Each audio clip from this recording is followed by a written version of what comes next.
مہینہ مبارک مہینہ آیا ہے، بڑی فضیلت والا مہینہ ہے، بڑی عظمت والا مہینہ ہے۔ یہ مبارک مہینہ ہے، اس مبارک مہینے میں اللہ تبارک تعالیٰ نے سب سے چہیتے، سب سے پیارے رسول نبی محمد مصطفیٰ صلی اللہ علیہ وسلم کو دنیا میں تشریف فرمایا، جو کہ آخری نبی ہیں، خاتم النبی، اللہ کے رسول نبی ہے۔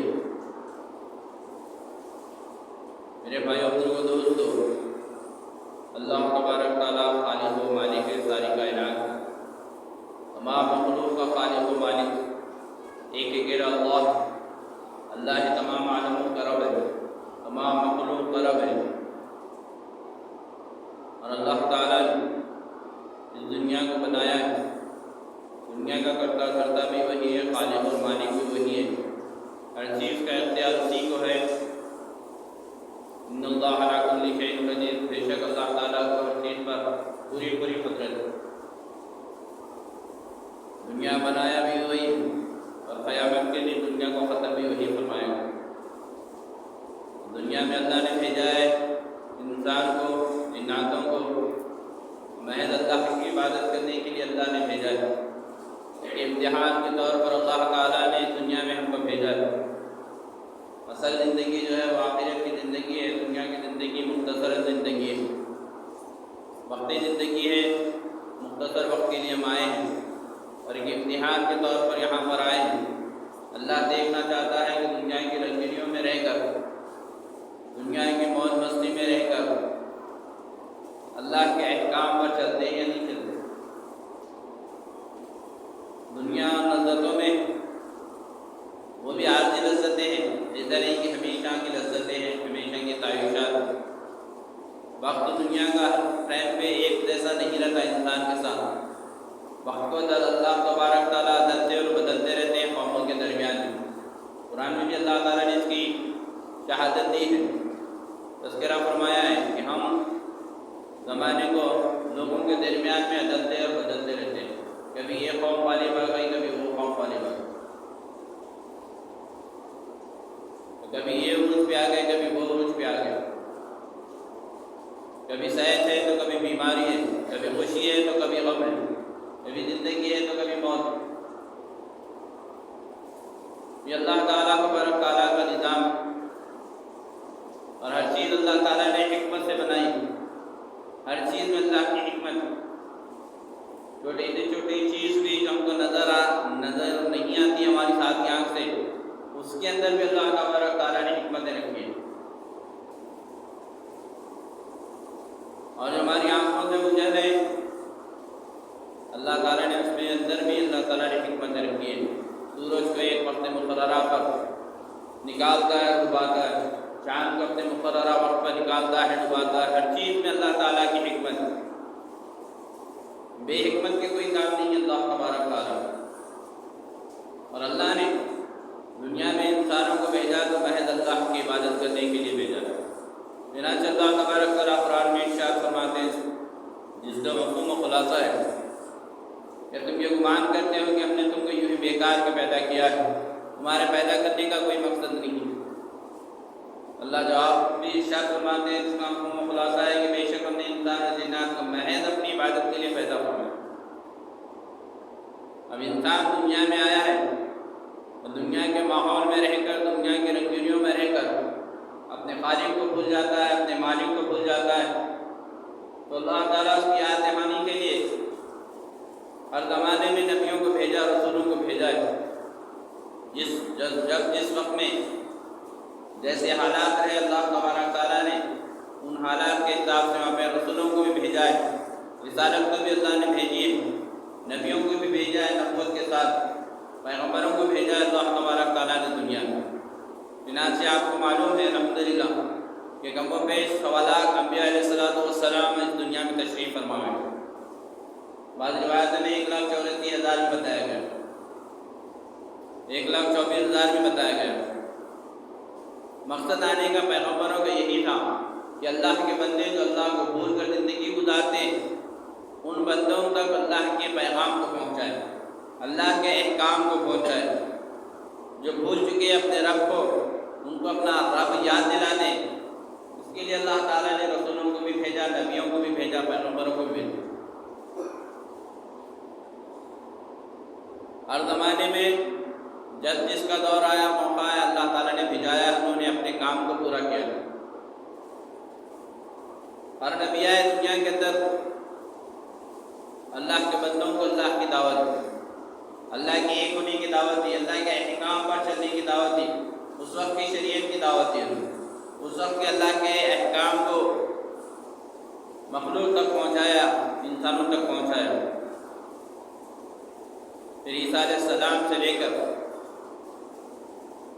حضرت محمد مصطفیٰ صلی اللہ علیہ وسلم تک بہت زیادہ زمانے تک کا گیپ آ گیا بھی۔ جتنا بتایا جاتا ہے تاریخ میں قریب 600 سال کا وقفہ ہے۔ بعض روایتوں میں 550 سال کا بتایا گیا، بعض روایتوں میں 530 سال کا بتایا گیا، بعض روایتوں میں 600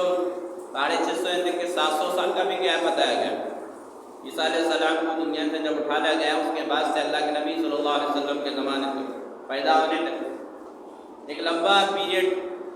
بغیر پیغمبروں کی دنیا میں گزرا، اور لوگ اتنا زیادہ وقفے میں کوئی ان کو دعوت دینے والا موجود نہیں تھا، اللہ کے احکام بتانے والا موجود نہیں تھا۔ لوگ تھے تو اپنی اپنی عبادتوں میں جس کو جو معلوم تھا وہ اپنی عبادتیں کر لیتے تھے، لیکن دوسروں کو دعوت نہیں دیتے، اللہ کی طرف بلاتے نہیں تھے۔ اتنی جہالت بڑھ گئی، اتنی جہالت بڑھ گئی کہ لوگ ایک دوسرے کے اوپر ظلم ستم کے پہاڑ توڑنے لگے۔ جہالت کا یہ مقام ہو گیا، اتنی جہالت بڑھ گئی کہ کوئی کسی کے اوپر رحم نہیں کرتا۔ لوگ اپنے ہتھیاروں کو، تیز ہے، دھار والی ہے، اس کو دیکھنے کے لیے راہ چلتے لوگوں کی گردنیں اڑائے تھے۔ ظلم کے انبار، جو طاقتور ہوتا وہ کمزور کے اوپر اپنا حق جتا تھا، ایسے کہ اس کی جاگیر، اور اپنی خود کی اولاد کو، خود کی بیٹیوں کو زندہ دفن کر دے۔ عرب کے اندر مشہور ہے، تاریخ کے اندر عرب کا جو علاقہ تھا وہاں پر اتنی جہالت ہو چکی تھی زیادہ کہ اپنی بیٹیوں کو زندہ دفن کر دیتے تھے۔ ظلم ستم بہت زیادہ، عورتوں کی تو وہاں پر کوئی عزت ہی نہیں رہتی، لوگوں کو غلام بنایا جاتا تھا، بیچا جاتا تھا۔ ظلم ستم حد سے زیادہ ہو گیا، یہاں تک کہ ان کی جہالت کی یہ انتہا تھی کہ کسی کو ان کے اوپر حکومت کرنے کے لیے بلایا جاتا تو حکومت کرنے تیار نہیں ہوتے، یہ جاہل قوم کے اوپر ہم حکومت نہیں کرتے۔ ایسے خطرناک ماحول کے بعد اللہ کے نبی صلی اللہ علیہ وسلم کو وہاں پر اللہ تبارک تعالیٰ نے پیدا فرمایا۔ اللہ کے نبی صلی اللہ علیہ وسلم کے پیدا ہونے سے پہلے کا ایک واقعہ ہے، اس کو اللہ تبارک تعالیٰ نے سورہ فیل میں ذکر فرمایا ہے۔ بتاتے ہیں کہ آپ صلی اللہ علیہ وسلم کے پیدائش سے صرف 50 دن پہلے کا واقعہ ہے۔ سورہ فیل 30ویں پارے میں آپ دیکھ سکتے ہیں، اس میں ایک واقعے کو بتایا گیا، اس طرف رہنمائی کی گئی۔ ابراہ نام کا ایک بادشاہ تھا، یمن کا، وہ دیکھتا تھا کہ لوگ کونے کونے سے دنیا کے عرب کو جاتے تھے اور مکے کا طواف کرتے تھے، مکے کی عبادت کرتے جو کہ اللہ کا گھر ہے۔ تو وہ یہ چاہتا تھا کہ وہ مکے کو نہ جائیں، تو اس کے لیے کیا کرنا چاہیے؟ تو اس نے یمن میں ایک گرجا گھر بنایا، اور وہ یہ چاہتا تھا کہ سب اس کے گرجا گھر کو آ کر عبادت کریں، لیکن لوگ وہاں پر نہیں جاتے تھے بلکہ خانہ کعبہ کی بھی عبادت کرتے، اللہ کی عبادت خانہ کعبہ کے پاس ہی آ کر کرتے تھے۔ تو وہ بہت طاقتور تھا، ہاتھیوں کا قافلہ اس کے پاس تھا، اس زمانے میں ہاتھیوں کا قافلہ سپر پاور مانا جاتا تھا۔ کسی کے پاس نہیں تھا، اسی کے پاس تھا ہاتھیوں کا بہت بڑا لشکر تھا اس کے پاس ہاتھیوں کا۔ اس نے یہ سوچا کہ جب خانہ کعبہ کو نوز ملا کر ڈھا دیا جائے تو پھر سب لوگ میرے گرجا گھر کے پاس آئیں گے یہاں پر عبادت کرنے کے لیے، اور وہ اس ارادے سے مکے کو ڈھانے کے لیے، خانہ کعبہ کو ڈھانے کے لیے ہاتھیوں کے لشکر کو لے کر نکلا، اور جو بھی بیچ میں آبادی آتی تہس نہس کرتا ہوا چلا گیا، اور مکے کے پاس پہنچنے کے بعد شہر کو بھی اس نے تہس نہس کیا۔ اس کی فوجوں نے لوگوں کے ہاتھ جو جانور رہتے ہیں خود چرا لیے کھلی، جس میں حضرت محمد مصطفیٰ صلی اللہ علیہ وسلم کے دادا ابو طالب کے بھی، عبد المطلب کے بھی 200 اونٹ تھے جو ان فوجیوں نے، ابراہ کے فوجیوں نے قبضہ کر لیا تھا، ان کے اوپر چرا لیا تھا۔ عبد المطلب اپنے اونٹوں کی فکر کے ساتھ ابراہ کے پاس پہنچے، وہ وہاں کے سردار تھے مکے کے، تو جب اس کو معلوم ہوا کہ عبد المطلب آئے ہیں تو وہ ان کے استقبال کے لیے آیا، بلایا، بٹھایا، بات چیت کی۔ انہوں نے کہا عبد المطلب نے کہ دیکھو خانہ کعبہ اللہ کا گھر ہے، اس کی عبادت اللہ کے بندے کرتے ہیں، تم جو ارادے سے آئے وہ ارادے کو چھوڑ دو۔ اس نے نہ مانا، تو انہوں نے کہا کہ ٹھیک ہے، تمہارے سپاہیوں نے میرے 200 اونٹ چرا لیے ہیں، لے لیے ہیں، وہ اونٹ مجھے واپس کر دو۔ تو وہ مسکرایا، کہنے لگا کہ میں تو تم کو بہت ہی سمجھدار سمجھتا تھا، میں یہ سوچا تھا کہ تم میرے پاس آ کر خانہ کعبہ کو بچانے کے لیے التجا کرو گے، لیکن تم کو تو اپنے اونٹوں کی پرواہ ہے، اونٹوں کی فکر میں آئے ہو۔ عبد المطلب نے اس وقت میں جواب دیا، کیونکہ میں اونٹوں کا مالک ہوں اس لیے مجھے اپنے اونٹوں کی فکر ہے، اور خانہ کعبہ کا مالک جو ہے وہ اللہ رب العالمین ہے، اور اس کی حفاظت کرنا اس کی ذمہ داری، وہ خود اس کی حفاظت کر لے گا۔ چنانچہ اونٹ لے کر واپس آ گئے، اور خانہ کعبہ کے پاس جا کر انہوں نے اللہ سے دعا کی، اے اللہ تبارک تعالیٰ، ہمیں اتنی طاقت اور قوت نہیں ہے کہ ہم کا مقابلہ کر سکیں، آپ کا گھر ہے اللہ تبارک تعالیٰ، آپ اس کی حفاظت کیجیے۔ تو دیکھا گیا کہ جب اس کا لشکر آیا ہاتھیوں کا خانہ کعبہ کو اٹھانے کے لیے، تو وہ ہاتھی خانہ کعبہ کے قریب آنے کے بعد وہاں پر رک جا رہے تھے، ایک حد کے بعد میں وہ لوگ اندر آنے کے لیے تیار ہی نہیں۔ دوسری طرف پلٹایا جا رہا ہوں ہاتھیوں کو تو وہ پلٹ رہے ہیں، لیکن خانہ کعبہ کی طرف لایا جا رہا تو پلٹ رہے نہیں، اتنا کوششیں کر رہے ہیں، مار رہے، کر رہے ہیں، ان کو لالچ دے رہے، لیکن وہ لوگ تیار ہی نہیں ہو رہے۔ پھر لوگوں نے دیکھا کہ ابابیل کا چھنڈ پرندوں کا، جو کہ چھوٹے چھوٹے چڑیاں ہوتے ہیں، وہ ایک بہت بڑا چھنڈ خانہ کعبہ کی حفاظت کے لیے آ گیا اور طواف کرنے کے لیے لگا خانہ کعبہ کا، اور ان کی چونچ اور دونوں ہاتھ پنجوں کے اندر چھوٹی چھوٹی کنکریاں تھیں، اور وہ لشکر جو تھا ابابیل کا جو چھنڈ تھا لشکر کا، وہ پورے اپنے ہاتھوں اور چونچ میں جو لائے تھے کنکریوں کو ان سپاہیوں فوجیوں پر ڈالنے لگے۔ وہ اس طرح سے دیکھا لوگوں نے کہ وہ جیسے ہی ڈالتے سر کے اوپر، تو سر پہ جیسے ہی گرتا تو وہ چیرتا ہوا پورے جسم کو آر پار ہو جاتا۔ ہاتھیوں کا بھی وہی حال ہوا اور فوجیوں کا بھی وہی حال ہوا، یہاں تک کہ ابراہا جو گھمنڈ میں آیا تھا خانہ کعبہ کو ڈھانے کے ارادے سے، اس کا بھی حال وہی ہوا کہ وہ ان کنکریوں کی تابانہ سکار وہ ختم ہو چکا، اور ایسا ہو چکا تھا جیسے چارہ کھانے کے بعد بھوسا جیسا رہ جاتا ہے جانوروں کا، اس طرح سے اس کا حال ہو گیا۔ یہ محض اللہ کے رسول صلی اللہ علیہ وسلم کے پیدا ہونے سے، دنیا میں تشریف فرما ہونے سے 50 دن پہلے کا واقعہ۔ اور بتاتے چلوں آپ کو، اللہ کے نبی محمد مصطفیٰ صلی اللہ علیہ وسلم کی والدہ بی بی آمنہ فرماتی ہیں کہ جب سے آپ صلی اللہ علیہ وسلم میرے پیٹ میں آئے، میرے کو کبھی کوئی تکلیف محسوس نہیں ہوئی، جیسے عام طور پر تکلیف ہوتی ہے عورتوں کو، کبھی تکلیف کا احساس نہیں ہوا۔ ہر وقت میرے قریب سے خوشبوئیں آتی، مہک آتی خوشبو، اور جب میں باہر کسی کام سے جاتی تو دھوپ رہتی تو میرے سر کے اوپر سایہ ہوتا، دھوپ کا مجھ کو احساس نہیں ہوتا تھا۔ کبھی دیکھتی کہ میرے پیٹ سے نور نکل رہا ہے اور سارے مکے مدینے میں پھیل رہا۔ آپ کی خوشبو کا یہ حال تھا، گھر میں ایسی خوشبو آتی تھی آپ کے۔ بی بی آمینہ فرماتی ہے کہ میرے سسر حضور صلی اللہ علیہ وسلم کے دادا کبھی پوچھتے مجھ کو کہ ایسی خوشبو یہ تمہارے پاس سے کہاں سے آ رہی، جو کہ کسی مکے شہر میں کہیں موجود ہی نہیں رہتی تھی ایسی خوشبو۔ تو فرماتی کہ پتہ نہیں، جب سے میں پیٹ میں ہوں، جب سے میرے ساتھ میں ایسے عجیب واقعات ہوتے ہیں، کبھی خوشبو آتی ہے، کبھی روشنی آتی ہے، کبھی میں نکلتی ہوں تو سایہ آتا ہے سر کے اوپر، دھوپ کا احساس نہیں ہوتا، تکلیف کا احساس مجھ کو نہیں ہوتا۔ اس طرح سے بہت سے معجزات آپ صلی اللہ علیہ وسلم کے پیدائش سے پہلے ہی واقعات ہوئے۔ اور حضور صلی اللہ علیہ وسلم جب دنیا میں تشریف فرما ہوئے، پیدا ہوئے،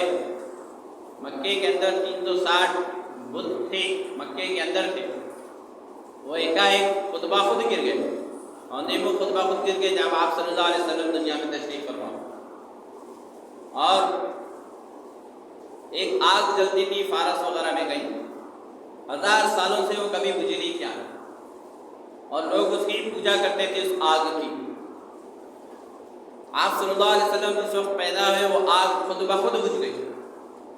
اور جو نجومی تھے، جو علم رکھتے تھے، وہ لوگ پریشان ہو گئے، یہود و نصارہ، کہ یہ آگ ایسے کیسے بجھ گئی، اور ان کو یقین ہوگا کہ کچھ واقعہ ہوا ہے۔ وہ نبی محمد صلی اللہ علیہ وسلم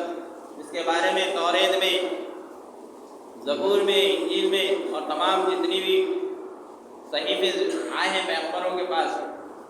ان کے اندر اس کی آنے کی خوشخبری سنائی گئی تھی، اطلاع دی گئی تھی، شاید وہ نبی، وہ رسول پیدا ہو چکے، اطلاع مل گئی تو پریشان ہو گئے۔ میرے بھائی بزرگوں دوستو، اللہ کے نبی محمد مصطفیٰ صلی اللہ علیہ وسلم سراپا نور تھے۔ آپ صلی اللہ علیہ وسلم دنیا میں پیدا ہوئے، دنیا کی تاریکی کو مٹا دیا، علم سے تمام دنیا کو روشن کر دیا۔ محمد مصطفیٰ صلی اللہ علیہ وسلم دنیا میں پیدا ہونے سے پہلے ہی آپ صلی اللہ علیہ وسلم کے والد حضرت عبداللہ کا انتقال ہو چکا تھا۔ آپ صلی اللہ علیہ وسلم جب پیدا ہوئے 6 سال کے تھے کہ آپ کی والدہ ماجدہ بی بی آمینہ کا بھی انتقال ہو چکا، اور آپ صلی اللہ علیہ وسلم 8 سال کے تھے تو پھر اس وقت میں عبد المطلب جو کہ آپ کے دادا جو آپ کی پرورش کر رہے تھے، آپ کا بھی انتقال ہو گیا۔ تو 8 سال سے لے کر جوانی تک ابو طالب جو حضرت علی رضی اللہ تعالیٰ عنہ کے والد ہیں اور حضور صلی اللہ علیہ وسلم کے چچا ہے ابو طالب، آپ ان کے زیر پرورش میں رہے، کاروبار بھی ان سے سکھایا۔ میرے بھائی بزرگوں دوستو، مکے کا دستور تھا کہ جب بچہ پیدا ہوتا تو اس کو دودھ پلانے کے لیے دوسرے شہروں سے، دوسرے گاؤں سے لوگ آتے اور بچوں کو لے جاتے۔ اس وقت میں بھی کئی لوگ آئے اور مکے کے بڑے بڑے اور دوسرے لوگوں کے پاس جو اولادیں پیدا ہوئی تھیں، ان کے بچوں کو، امیروں کے بچوں کو لے کر چلے گئے۔ دائی حلیمہ رضی اللہ تعالیٰ عنہ اپنی کمزور ناتواں اٹھنی کے ساتھ وہ بھی اسی ارادے سے نکلے تھے کہ کسی رئیس کے بچے کو دودھ پلائیں تاکہ اپنا گزر بسر ہو، اچھا انعام ملے، لیکن وہ مکے میں پہنچنے تک تمام سرداروں کے، بڑے بڑے مالداروں کے بچے دوسری دایاں لے چکے تھے، صرف ایک یتیم بچہ تھا یعنی محمد مصطفیٰ صلی اللہ علیہ وسلم۔ تو پھر ان کے پاس آئے اور ان کو گود لے لیا، اور جیسے ہی اپنے سینے سے لگایا وہ کمزور اور ناتواں تھی، لیکن الحمدللہ قوت و طاقت سے سرشار ہو گئی۔ ان کی روٹی بھی جو کمزور اور لاغار تھی، بیمار تھی، چلنے میں سب سے پیچھے تھی، اب یہ حال ہو گیا تھا کہ وہ سب سے پھرتیلی ہو گئی اور سب سے آگے نکل گئی۔ میرے بھائیو بزرگوں دوستو، اللہ کے نبی محمد مصطفیٰ صلی اللہ علیہ وسلم برکتوں کا سرچشمہ ہے۔ آپ صلی اللہ علیہ وسلم جہاں بھی گئے ہیں، برکتیں آپ صلی اللہ علیہ وسلم کے ساتھ گئی ہیں، اور آپ صلی اللہ علیہ وسلم کو اللہ تبارک تعالیٰ نے رحمت رحمت للعالمین بنا کر دنیا میں بھیجا ہے۔ ہم کو آپ صلی اللہ علیہ وسلم سے سچی محبت ہونا ہے اور آپ صلی اللہ علیہ وسلم کے بارے میں معلومات بھی ہونا ہے، سیرت کا مطالعہ بھی ہم کو کرنا ہے، اور آپ صلی اللہ علیہ وسلم کے اخلاق کو بھی اپنانا ہے، اور آپ صلی اللہ علیہ وسلم کے بتائے ہوئے طریقوں کو اپنا کر زندگی کو گزارنا ہے۔ ہم اگر جائزہ لیں اپنے گھروں کا، اپنے دوستانے ماحول میں، تو دنیا کی تمام معلومات تو تقریباً انسان کو رہتی ہیں، لیکن ہمارے نبی محمد مصطفیٰ صلی اللہ علیہ وسلم جس کی شفاعت سے کل قیامت میں اللہ کے رسول اللہ تبارک تعالیٰ ہم کو بخش دیں گے، جس کی شفاعت سے ہم جنت میں جانے کے مستحق بنیں گے، جن کے کلمے سے ہمارا ایمان مکمل ہوتا ہے، وہ آپ صلی اللہ علیہ وسلم کی سیرت کے بارے میں نہیں جانتے، آپ صلی اللہ علیہ وسلم کے گھرانے کے بارے میں معلومات نہیں ہے لوگوں کو۔ چیخنے چلانے تو بہت آتا ہے، لیکن اگر پوچھا جائے ان سے کہ بھائی بتاؤ اللہ کے نبی صلی اللہ علیہ وسلم کے والد والدہ کا نام، دادا دادی کا نام معلوم ہے؟ آپ صلی اللہ علیہ وسلم کے والد محترم کا نام عبداللہ، حضرت عبداللہ، اور آپ کی والدہ ماجدہ کا نام، امی جان کا نام بی بی آمنہ، اور آپ کے دادا جان کا نام عبد المطلب، آپ کے دادی جان کا نام فاطمہ، آپ کے نانا کا نام منبہ، والدہ کا نام، دادی جان کا نام، نانی کا نام مرہ، اور آپ کے دو چچا ایمان لائے تھے، حضرت حمزہ اور حضرت عباس، 12 چاچا میں 2 چاچا ایمان لائے تھے۔ نانا کا نام وہب بن منبہ، نانی کا نام مرہ، دادی کا نام فاطمہ، دادا کا نام عبد المطلب۔ تو یہ معلومات رکھنا ہے۔ آپ کے 4 بیٹیاں تھیں، 4 بیٹے تھے، بعض علماء کرام نے 3 بیٹے بتائے ہیں، سید قاسم، سید ابراہیم، سید طاہر و طیب، سید عبداللہ، اور یہ چاروں ہی بیٹے، تینوں بیٹے جو ہے بچپن ہی میں انتقال کر گئے تھے، اور آپ کی 4 صاحبزادیاں، 4 بیٹیاں، حضرت زینب کہ ابو العاص رضی اللہ تعالیٰ عنہ کے نکاح میں تھی، رقیہ، حضرت رقیہ رضی اللہ تعالیٰ عنہ، حضرت کلثوم رضی اللہ تعالیٰ عنہ، عثمان غنی رضی اللہ تعالیٰ عنہ کے نکاح میں تھی، ایک کے انتقال کے بعد دوسرے کو نکاح میں دیے، اور چوتھے سب سے لاڈلی سب سے پیاری بیٹی بی بی فاطمہ رضی اللہ عنہ، جو کہ حضرت علی رضی اللہ عنہ کے نکاح میں تھی۔ یہ معلومات اکثر آپ دیکھیں گے، اگر گھر میں جا کے آپ پوچھیں گے تو گھر والوں کو بھی اتنا زیادہ علم نہیں ہوتا۔ دنیا کا ہر طرح کا علم ہے، ہمارے بچوں کو ہر چیز کا علم ہے، لیکن اللہ کے نبی محمد مصطفیٰ صلی اللہ علیہ وسلم کے دادا دادی، نانا نانی کا نام نہیں معلوم، ان کی اولادوں کے نام نہیں معلوم،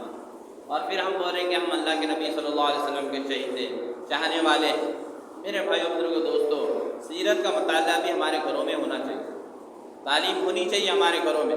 جس سے ہم کو معلوم ہو، ہمارے گھر والوں کو معلوم ہو کہ ہمارے نبی محمد مصطفیٰ صلی اللہ علیہ وسلم کون ہے، کیا مقام و مرتبہ ہے، کیا تعریف کرے اللہ کے نبی محمد مصطفیٰ صلی اللہ علیہ وسلم کے زبان سے۔ تمام زبانیں پھیکی پڑ جائیں گی، تمام قلم پھیکے پڑ جائیں گے، تمام دنیا کی شاہی کو اگر اللہ کے نبی صلی اللہ علیہ وسلم کی تعریف میں اگر لکھنا چاہے تو شاہی ختم ہو جائے گی، لیکن اللہ کے نبی محمد مصطفیٰ صلی اللہ علیہ وسلم کی تعریف ختم نہیں ہوگی، ثنا ختم نہیں ہوگی آپ صلی اللہ علیہ وسلم۔ اتنا ہی کہہ سکتے ہیں کہ اللہ کے بعد اگر کسی کا مقام مرتبہ ہے تو ہمارے پیارے آقا سرور کونین تاج مدینہ حضرت محمد مصطفیٰ صلی اللہ علیہ وسلم کا مقام مرتبہ ہے۔ تمام پیغمبروں کا مقام آپ کے بعد ہے، تمام انبیاء کا مقام آپ کے بعد ہے، تمام رسولوں کا مقام آپ کے بعد ہے، تمام پیغمبروں کا مقام نبی کا آپ کے بعد ہے۔ کوئی ہستی نہیں ہے جو اللہ کے رسول صلی اللہ علیہ وسلم کے برابر کی ہو۔ جب آپ دنیا میں پیدا ہوئے تھے وہ ماحول بتاتے علماء کرام، تاریخ کی کتابوں میں لکھا ہوا ہے کہ زمانے کے اندر پورا ایک دم نور آ گیا، سارے زمانے کے اندر نور آ گیا، شیاطین کو قید کر دیے گئے، ایسا ہو گیا۔ آسمان سے ستارے ٹوٹ ٹوٹ کر گر رہے تھے، لوگ نجومیوں کے پاس جا کے پوچھ رہے تھے، معلومات رکھنے والوں کے پاس کہ آج ایسا کیا معاملہ ہو رہا ہے، یہ ستارے اتنے کیوں ٹوٹ رہے ہیں؟ تو کہنے لگے کہ جا کے پہلے دیکھو جو راستہ بتانے والے ستارے ہیں وہ موجود ہے یا نہیں ہے، اگر وہ بھی ستارے اگر ٹوٹ گئے تو سمجھ جاؤ کہ قیامت آ گئی، کیونکہ قیامت کے آثار ہیں۔ اور اگر وہ جو راستہ بتانے والے ستارے جو رہتے ہیں ہمیشہ وہ اگر موجود ہے اور دوسرے ستارے ٹوٹ رہے ہیں تو پھر یہ خیال رکھو کہ کچھ ایک نہیں ہے، ایک بڑا کام ہوا ہے۔ آج کسی کی پیدائش ہوئی بھی نبی محمد مصطفیٰ صلی اللہ علیہ وسلم، شیطان خود پریشان، شیطان اپنے لشکروں کو بھیجا کہ جاؤ معلومات کرو کیا تو بھی ہوا ہے آخر۔ اس کے شیاطین پورا ڈھونڈ ڈھونڈ کے پریشان ہے، کچھ معاملہ معلوم ہی نہیں ہو رہا، اور آگے کہہ دیے کہ ہمیں کچھ سمجھ میں نہیں آ رہا ہے، آسمانوں میں جا رہے ہیں تو ہم کو ستاروں کے ذریعے سے مار کر بھگایا جا رہا ہے، کوئی خبر ہم کو معلوم ہی نہیں ہو رہی۔ تو شیطان خود نکلا کہ آخر معلوم کرے آسمانوں میں جا کر کے کیا معاملہ ہو رہا ہے، اور اس کو آسمانوں میں جانے کی اجازت ہی نہیں کہ فرشتے مار کر بھیج رہے۔ وہ پورا چکر لگا دیا، کہیں سے اس کو سراغ ہی نہیں ملا جانے کے لیے، کہیں سے کوئی راستہ ہی نہیں ملا اس کو شیطان۔ پھر جبرائیل علیہ السلام سے پوچھنے لگا، چوڑی کی شکل میں آ کر بولتے سو اپنے آپ کو چوڑی کی شکل میں بنا کر کوشش کرا جانے کی، تو جبرائیل علیہ السلام نے پہچان لیا اور اس کو وہیں پر روک دیا۔ تو پوچھنے لگا کہ کیا معاملہ ہو رہا ہے، کیا تو بھی ہے؟ فرمانے لگے کہ محمد مصطفیٰ صلی اللہ علیہ وسلم دنیا میں تشریف فرمائے۔ تو جبرائیل علیہ السلام سے دریافت فرمایا کیا میرا ان پر اثر و رسوخ چلے گا؟ بولے کہ نہیں چلے گا۔ ان کی امت پر چلے گا، ان کے ماننے والوں پر؟ بولے کہ نہیں چلے گا، ان کی ماننے والوں پر بھی تیرا اثر و رسوخ نہیں چلے گا جب تک کہ ان کے دلوں کے اندر دنیا کی محبت نہ پیدا ہو جائے۔ جب ان کے دلوں میں دنیا کی محبت پیدا ہو جائے گی تو پھر وہ تیرے بہکائے میں آ جائے گا۔ میرے بھائی بزرگوں دوستوں، ہم کو چاہیے کہ ہم اللہ کے نبی محمد مصطفیٰ صلی اللہ علیہ وسلم کی سیرت کو پڑھیں، جانیں، گھر والوں کو بتائیں، اور جو احکام ہیں قرآن و حدیث کی روشنی میں اس کے مطابق ہم اپنی زندگی کو گزارنے والے بنیں۔ دنیا سے تاریکی کو ختم کیا گیا، جہالت کو ختم کیا گیا ہے، اللہ کے نبی صلی اللہ علیہ وسلم دنیا میں آئے۔